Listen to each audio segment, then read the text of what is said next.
Tuhan memberkati mereka dimanapun mereka itu berada dengan berbagai kegiatan dan aktivitasnya. Terima kasih banyak Tuhan. Kami mau alaskan diskusi Zoom kami pada saat ini hanya di dalam nama Yesus Tuhan dan Juru Selamat kami. Kepadamu kami sudah berdoa dan mengucap syukur. Amin. Amin. Oke. Jadi yang orang bahas kemarin mengenai penghakiman, ada dua kelompok yang menanggapi ya. Yang pertama live and let live. Yang kedua judgmental. Nah, kita mulai dari judgmental dulu ya. Judgmental ini seperti terdapat di Matius 7 ayat 1 dan 2. Tuhan Yesus bilang, jangan kamu menghakimi supaya kamu tidak dihakimi. Karena dengan penghakiman yang kamu pakai untuk menghakimi, kamu akan dihakimi. Dan ukuran yang kamu pakai untuk mengukur akan diukurkan kepadamu. Nah, ini yang Matius 7, 1, 2. Tapi apa maksudnya Tuhan bilang jangan menghakimi? Apakah Tuhan melarang menghakimi? Nah, ini sebenarnya Matius 7 ini adalah bahagian dari khotbah di bukit. Nah, khotbah Tuhan Yesus di bukit terdiri dari pasal 5, 6, dan 7. Jadi ini berkaitan. Jadi supaya kita tahu yang mana Tuhan melarang untuk menghakimi, yaitu kita lihat di pasal 6. Ya, pasal 6 ada 3 cara, kita bacakan satu-satu aja ya. Pasal 6, hal memberi sedekah. Pasal 6 ayat 2, jadi apabila engkau memberi sedekah, janganlah engkau mencanangkan hal itu seperti yang dilakukan orang munafik. Jadi yang paling penting memberi sedekah jangan seperti orang munafik. Kemudian Matius 6 ayat 5, dan ini hal berdoa. Dan apabila kamu berdoa, janganlah berdoa seperti orang munafik. Jadi memberi itu jangan seperti orang munafik, berdoa itu jangan seperti orang munafik. Baru yang ketiga, hal berpuasa. Ayat 16, Matius 6 ayat 16. Dan apabila kamu berpuasa, janganlah murah mukamu seperti orang munafik. Jadi yang ditekankan oleh Tuhan Yesus ini orang munafik ini. Nah, jangan kamu menghakimi supaya kamu tidak dihakimi seperti orang munafik. Karena diterangkan di Matius 7 ayat 5, hai orang munafik, keluarkan dahulu balok dan matamu, maka engkau akan melihat dengan jelas untuk mengeluarkan selumbar itu dari mata saudaramu.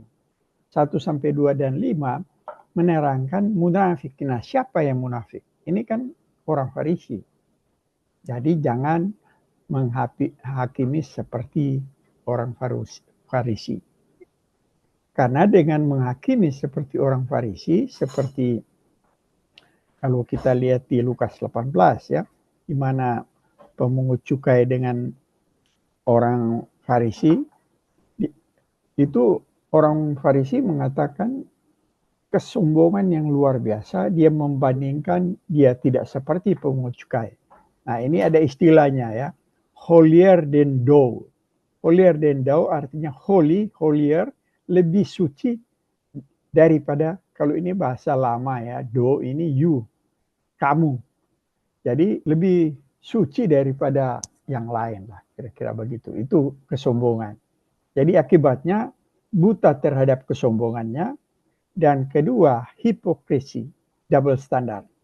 Jadi bisa melihat orang punya kesalahan tapi tidak bisa melihat kesalahan diri. Itu yang judgmental yang orang sudah pelajari. Jadi ada ringkasan ini bisa jadi patokan ya supaya lebih mudah. Baru live and let live. Yang mana ya saya punya pendirian untuk menghidupi kehidupan saya. Begitu juga orang lain. Saling menghormati. Saya punya keyakinan, Anda punya keyakinan. Saya menghormati keyakinan Anda, hormatilah juga keyakinan saya. Nah, itu live and let live.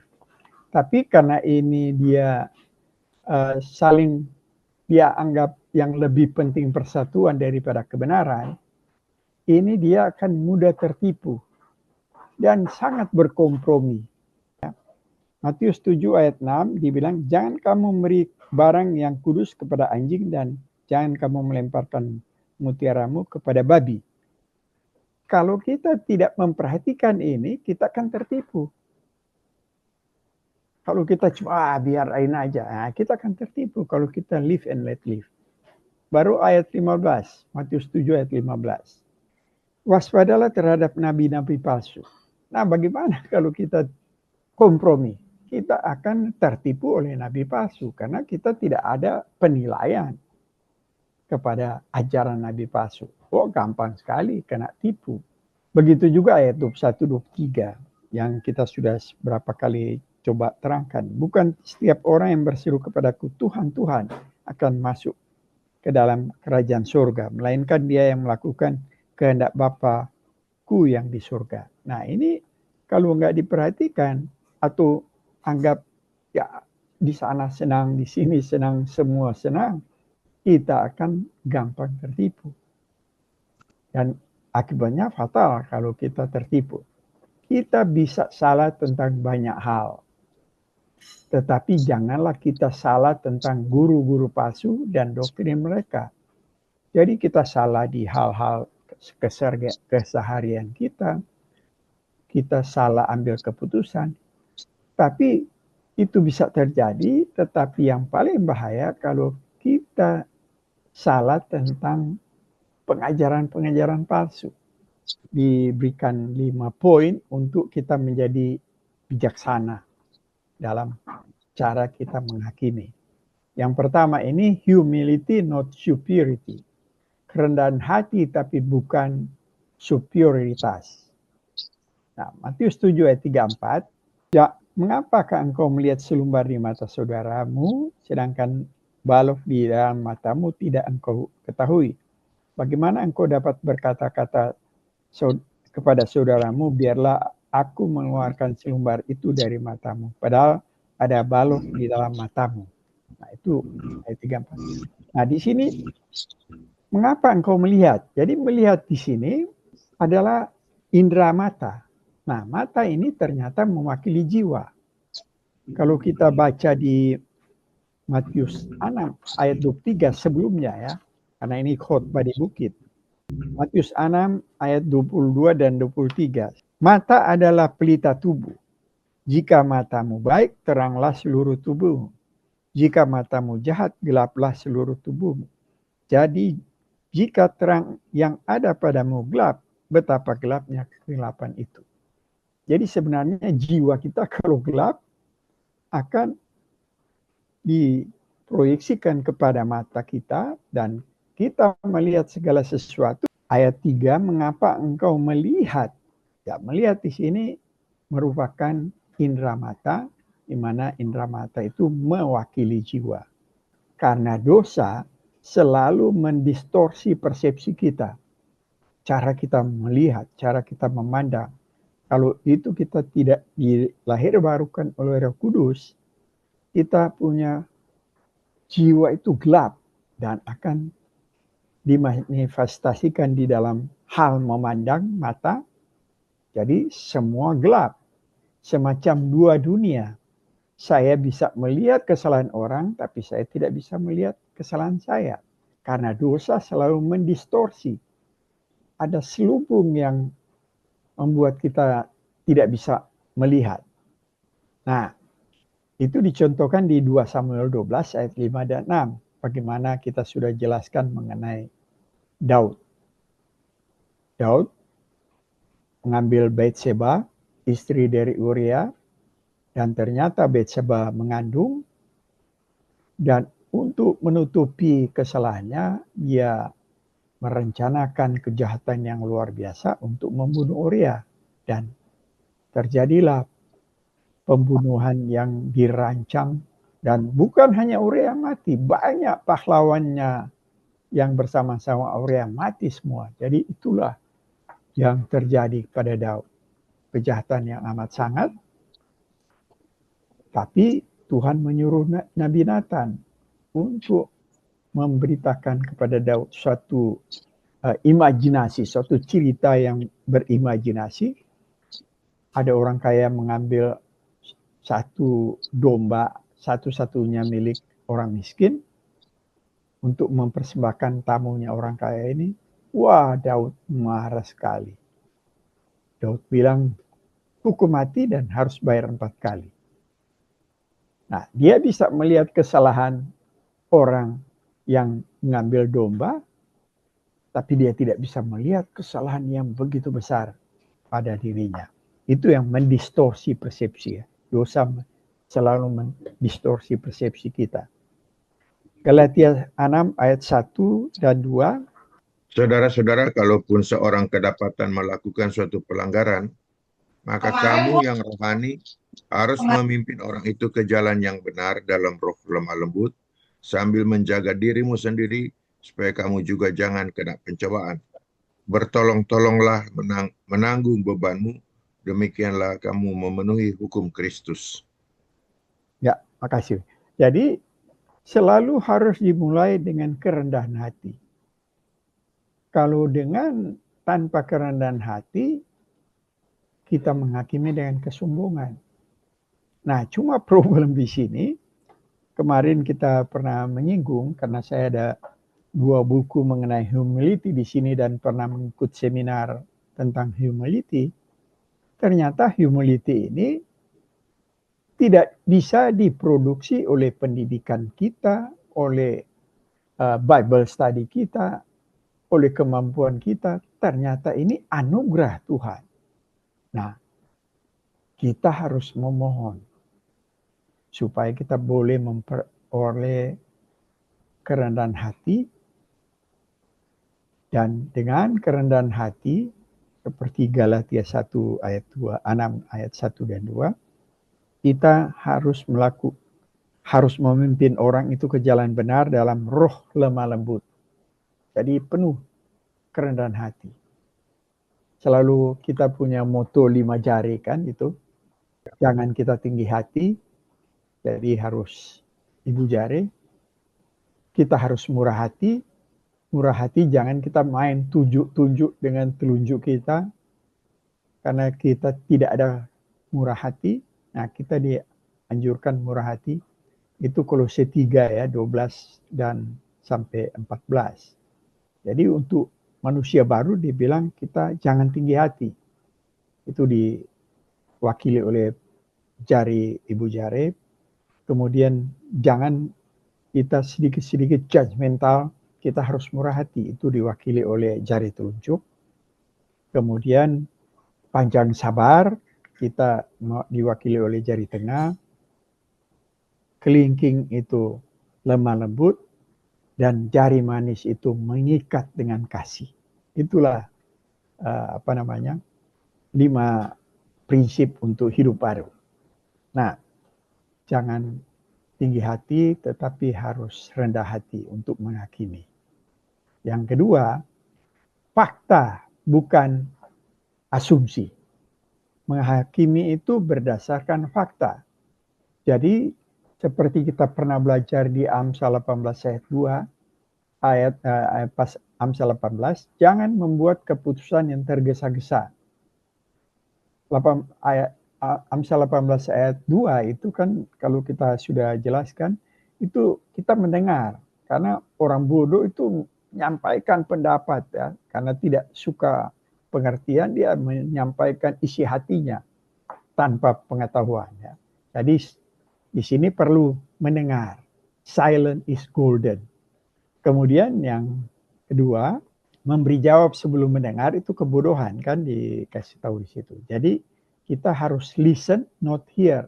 Beda ya, listen dan hear itu beda. Listen itu kita diberikan kemampuan untuk mendengar, meneliti, kemudian menerjemahkan apa yang kita dengar di dalam pikiran kita. Itu listen. Kalau hear itu sama kayak dengar suara. Kita tidak perlu ada capek-capek berusaha untuk apa itu suara burung. Oh itu burung. Jadi nggak perlu dianalisa. Kemudian Amsal 18 ayat 17, kita harus melihat 2 sisi ya. There are 2 sides to every story. Jadi jangan hanya melihat satu sisi, kita sudah ambil keputusan. Nah, ini jangan membuat keputusan tergesa-gesa, ada di Amsal 18. Baru kedua, connecting the dot. Karena fakta itu lain kali belum lengkap, kita sudah mengisi info yang belum lengkap itu masih titik-titik kita sudah sambung dengan asumsi kita. Itu namanya connecting the dot ya. Akhirnya karena kita mengisi hal yang kita tidak tahu dengan asumsi kita, bukan dengan fakta, terjadi jump into the wrong conclusion. Kita melompat kepada keputusan yang salah. 1 Korintus 13 ayat 9 mengatakan, kita Sebab pengetahuan kita tidak lengkap dan nubuat kita tidak sempurna. Nah, jadi karena kita punya pengetahuan tidak lengkap, kita belum melihat hal ini sebagai sebuah totalitas. Setiap hal merupakan bagian, gejala dari masalah yang jauh lebih besar. Ini Dr.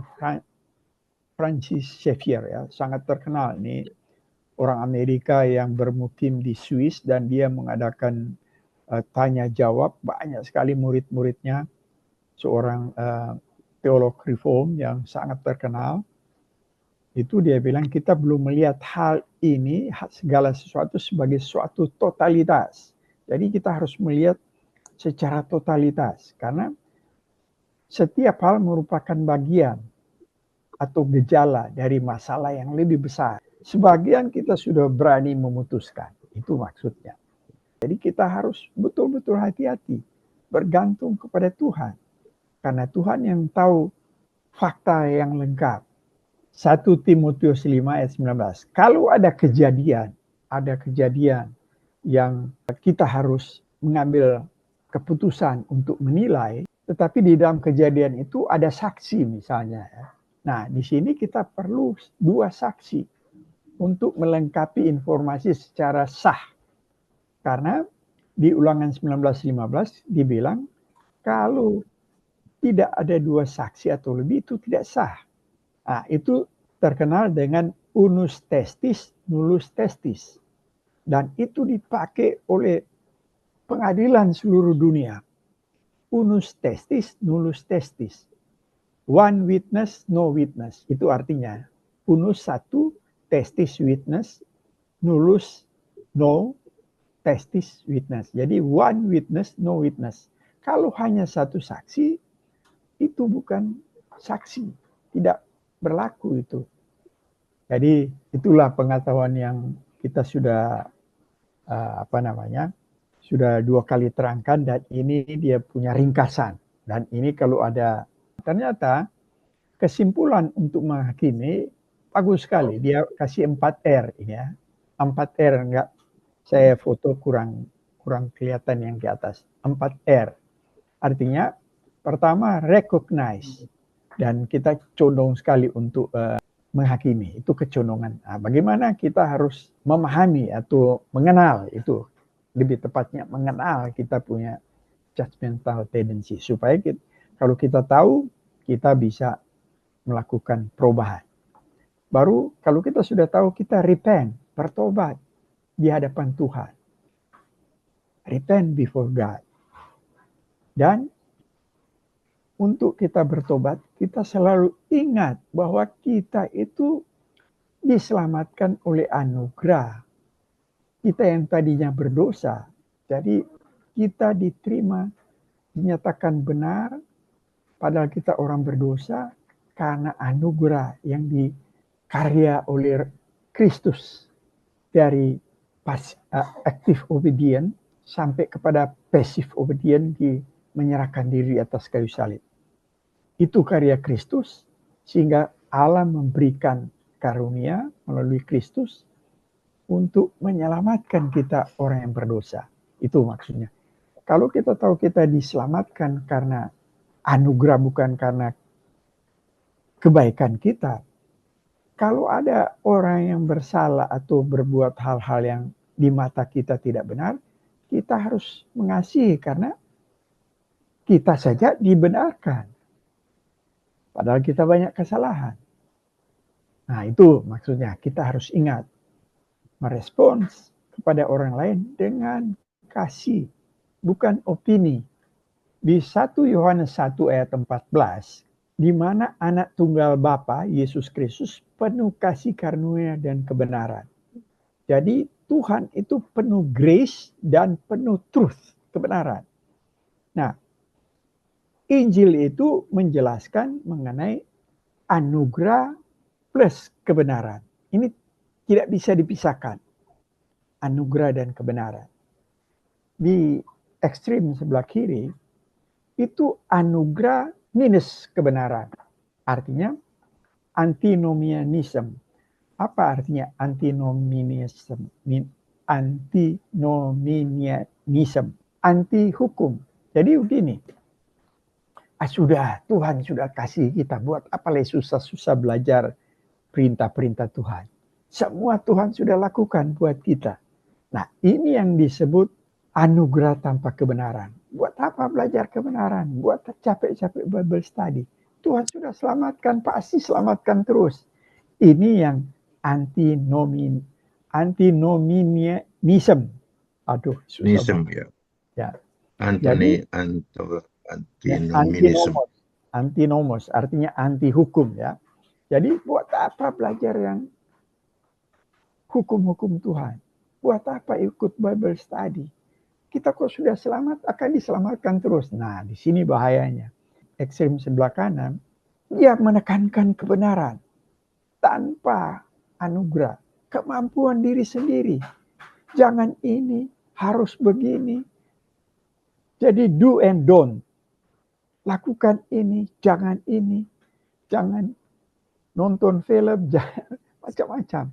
Itu beban karena mau menyampaikan keselamatan atau simpati Tuhan dengan kekuatan kita melakukan segala hukum yang Tuhan telah tetapkan. Padahal anugerah itu yang lebih penting lebih dahulu baru kita melakukan. Itulah Injil. Nah, kita sering jatuh di sebelah kiri dan sebelah kanan. Ya. Sebelah kiri, sudahlah, kita sudah selamat kok, buat apa mau dengar-dengar Pak Pendeta mau khotbah atau Bible study. Kita kan sudah selamat.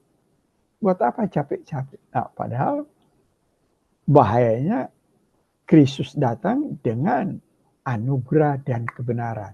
Tidak boleh dihilangkan kebenaran itu. Itulah Injil. Tapi di satu sisi jatuh kepada legalisme.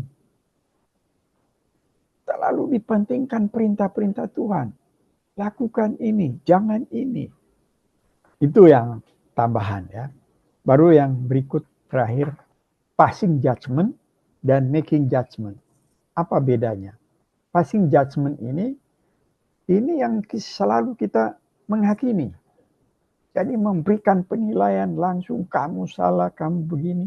Atau ada orang cerita, misalnya si A datang kepada kita. Wah, ini si B begini. Kita kasih komentar. Oh iya, memang orangnya begitu. Ini sudah passing judgment. Padahal kan kita tidak boleh, kita tidak tahu ceritanya. Kita, oh iya, karena mau membela si A. Untuk posisi benar salah. Kita yang menentukan, oh dia benar, dia salah. Nah, ini yang superiority ya. Karena kesombongan. Holier than thou. Nah, ini yang kita sudah pelajari. Tapi ternyata ada making judgment. Making judgment, ini kita membuat penilaian. Misalnya, ada apa itu baik atau tidak baik. Nonton itu baik atau tidak baik. Nonton di bioskop baik atau tidak baik. Nah, itu kan membuat penilaian. Itu kalau kita lakukan itu bagus atau tidak bagus. Nah, itu tidak itu making judgment ya. Tapi yang dititik beratkan ini passing judgment ini yang kita sudah pelajari. Jadi ada beda ya, passing judgment dan making judgment. Yohanes 7 ayat 24. Janganlah menghakimi menurut apa yang nampak, tetapi hakimilah dengan adil. Nah, di sini itu yang istilah yang terkenal ya. Don't judge a book by its cover. Jadi jangan menghakimi apa yang nampak. Nah, itu yang terkenal sekali, don't judge a book by its cover. Tapi hakimilah dengan adil. Nah, ini yang perlu keadilan. Hakim. Ingat, kata hakim itu berarti melatih discernment, melatih kemampuan untuk membedakan benar dan salah. Oleh karena itu, hakim itu kalau di Amerika itu kaya-kaya semua, karena untuk menjadi lawyer di sini atau judge itu mereka harus belajar lama ya untuk menghasilkan mereka mempunyai kemampuan menilai benar dan salah. Waduh, banyak sekali hukum yang mereka harus pelajari. Nah, supaya kita terhindar dari don't judge a book by its cover, dan Tuhan Yesus ajarkan kita menghakimi secara adil. Nah, baru 2 saja kita sudah mulai lihat harus otokritik kepada kita. Apakah kita ada kerendahan hati? Apakah kita belum mengetahui semua, kita sudah passing judgment? Nah, ini yang kita otokritik untuk supaya kita menghakimi secara adil apa yang Tuhan Yesus bilang di Matius 7 ayat 4. Nah, penutup ini, every soul are precious before God. Setiap jiwa itu adalah berharga di mata Tuhan, di hadapan Tuhan, di mata Tuhan. Nah, sebagai tubuh Kristus atau eklesia, gereja, kita punya satu tujuan, yaitu restorasi. Mengerjakan pemulihan, bukan memusuhi orang. Mengerjakan pemulihan. Nah, ada istilah lagi. We don't shoot the wounded. We don't shoot the wounded. Sudah luka kok kita masih mau pencet lagi sampai kita benci betul. Nah, kita tidak boleh orang yang sudah bersalah kita mau adili lagi. Iya, itu sebabnya mudah-mudahan ini bisa ada pegangan untuk dipelajari ulang-ulang supaya nanti berikut kita akan melangkah di poin ketiga, 4, dan 5. Supaya lebih bijaksana sambil memohon bimbingan Roh Kudus, dan kita selalu berpegang kepada Tuhan Yesus kita yang telah menyelamatkan kita, sehingga kita selalu melakukan segala sesuatu dengan penuh kasih. Itu kira-kira. Ternyata masalah penghakiman ini gampang-gampang susah ya. Tidak sedemikian mudah, karena kita bisa terjebak, bahkan kita bisa salah melangkah, ataupun bisa terjebak di dalam hal yang justru bisa menjadi kita bersalah, salah bertindak. Oleh sebab itu, ya, pimpinan Roh Kudus yang perlu kita utamakan dalam hidup kita ini. Karena dengan kita menyerahkan diri kepada Tuhan, berharap senantiasa bimbingan daripada Roh Kudus, berarti kita menyerahkan segenap apa yang menjadi pemikiran kita di dalam Tuhan akan dengan kuat kuasa Roh yang Kudusnya, Dia akan memberikan kepada kita pertimbangan-pertimbangan di dalam hati kita. Sehingga dengan demikian kita menjadi lebih bijak, kita lebih berhikmat, dan kita dapat melihat dengan jelas di pihak mana kita harus mengambil keputusan, di pihak mana kita harus melakukan pertimbangan yang adil seperti kata Yohanes 7 ayat 24 tadi, ya, menghakimi dengan adil. Jadi tidak hanya sedemikian mudahnya, sehingga seperti yang dikatakan don't shoot the wounded itu kan, ya. Sudah luka dia, sudah tersakiti, wah, kita tekan lagi dia.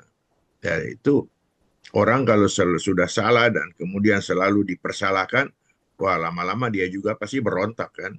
Iya. Dia ngamuk-ngamuk juga, ya kan? Jadi kita itu hikmat dan bijaksana yang dari Roh Kudus itulah yang sangat kita butuhkan supaya kita betul-betul eh, dapat bertindak dengan penuh sifat yang rohani. Jadi sifat rohani ini yang akan membungkus kita, yang menuntun kita, karena inilah pimpinan Roh Kudus. Nah, dengan semakin lama kita bergaul dengan Tuhan, semakin dengan membaca, menyelidiki, belajar dari firman Tuhan, kita akan lebih banyak mengetahui hal-hal yang dahulu kita tidak bisa berbuat apa-apa, tapi kemudian kita bisa diberikan kekuatan, kemampuan untuk dapat memahami, sehingga kita bisa lebih bijak di dalam tindakan kita. Bukan saja di tengah orang lain, bukan saja di tengah jemaat, tapi juga di tengah kehidupan rumah tangga kita, di tengah keluarga kita. Bagaimana kita harus bersikap terhadap istri, terhadap anak-anak, ya. Karena apalagi sebagai suami, apalagi sudah umur-umur seperti begini, seringkali egonya lebih tinggi justru kan. Seringkali kita sudah lebih tua begini, kita lebih gengsi, ya kan. Jadi bahkan lebih sensitif. Nah, oleh sebab itu, mari kita harus belajar untuk menyerahkan diri di dalam pimpinan Tuhan melalui Roh Kudus, sehingga kita boleh terluput dari hal yang kita anggap gampang, tetapi ternyata sulit, dan dia akan memberikan kita uh, tuntunan yang tadinya kita juga akan sadar, wah, saya rupanya sudah jadi seperti ini ya. Kalau dulu, wah, nggak bisa tahan diri, wah, egonya begitu tinggi, mudah tersinggung, tapi pada saat sekarang ini, kita sudah bisa lebih sabar, lebih rendah hati. Di dalam segala perkara kita lihat di sini ada banyak perubahan yang akan menjadikan kita lebih berhikmat di dalam kehidupan ini. Kiranya itu dulu, nanti barangkali sebentar kita akan lebih mendalami karena waktu ini kan bagi Roli terbatas kan, tidak panjang. Beda kalau hari Sabtu atau hari Jumat waktu di sana. Mari silakan, barangkali ada yang mau kasih pendapat, baik pengalaman pribadi, silakan. Terima kasih. Kita barangkali mau tanya mengenai apa tadi? Itu testis itu dari kata dari apa di istilah itu ya? Itu bahasa Latin kan. Unus testis, nullum testis. Bukan testis keperluan laki-laki ya?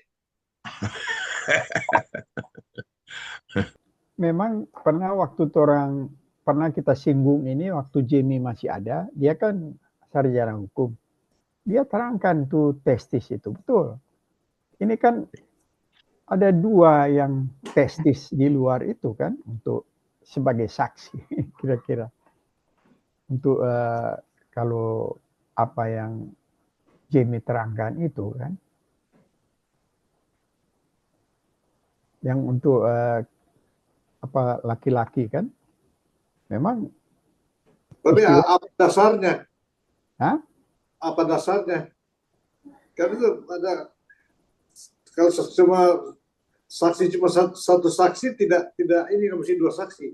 Itu kan dua testisnya. Iya. Ben kok saya tahu masih mau tanya lagi. Nah, maksudnya itu paling biar yang belum tahu kan. Ya Bapak pancing kok dia.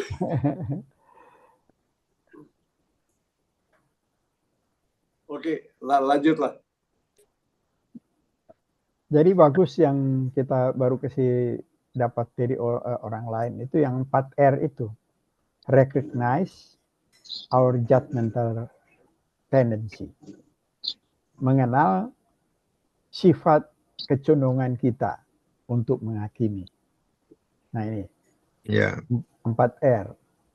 Jadi mengenal kecondongan kita untuk menghakimi. Kalau kita kenal dan kita tahu itu salah, kita bertobat. Repent before God. Bertobat di hadapan Tuhan. Karena kita ingat yang mana anugerah yang telah kita terima sebagai orang berdosa. Kita dibenarkan karena anugerah. Nah, kita ingat itu. Kalau kita saja diampuni banyak sekali dosa, bagaimana kita harusnya mengampuni dong orang-orang yang bersalah kepada kita. Itu kira-kira. Baru bagaimana kita merespons kepada orang lain. Ya, kita merespons kepada orang lain dengan kasih, bukan dengan opini. Itulah. Nanti habis ini kalau mungkin berikut kita akan bicara nomor 3, kan ini nomor 1, nomor 2 mengenai kerendahan hati bukan kesombongan ya. Kedua, kita mengadili bukan asumsi tetapi fakta yang lengkap.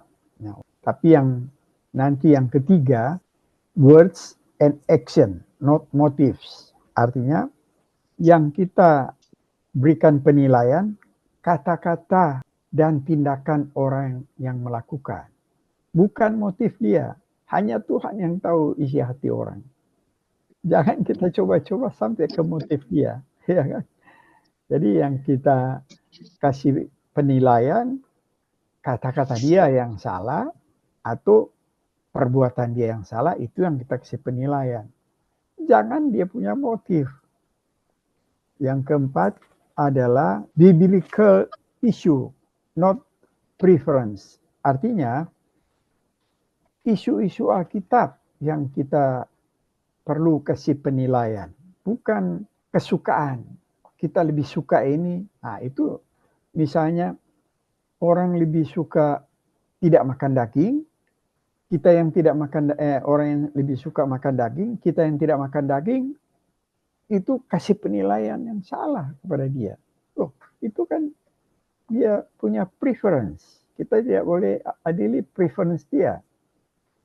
Kalau orang tidak mau makan daging, yang suka makan daging, jangan kasih. Yoka suka makan babi, Ben tidak suka makan babi, jangan bilang, oh ini haram. Nah itu tidak boleh soal kesukaan orang yang itu diadili.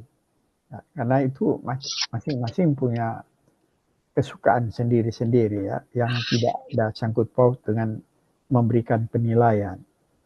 Yang harus diberikan penilaian adalah isu-isu Alkitab.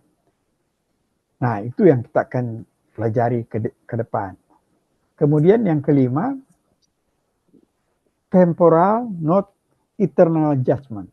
Jadi, kita mengadili orang secara temporal. Kalau sudah selesai, forgive and forget.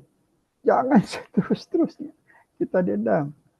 Eternal judgment. Nah, kalau ini kelima sudah kita kuasai, kita bergantung kepada Tuhan untuk supaya kita bisa melakukan kelima hal ini secara alkitabiah. Wah, inilah yang Tuhan Yesus bilang, menghakimi dengan adil.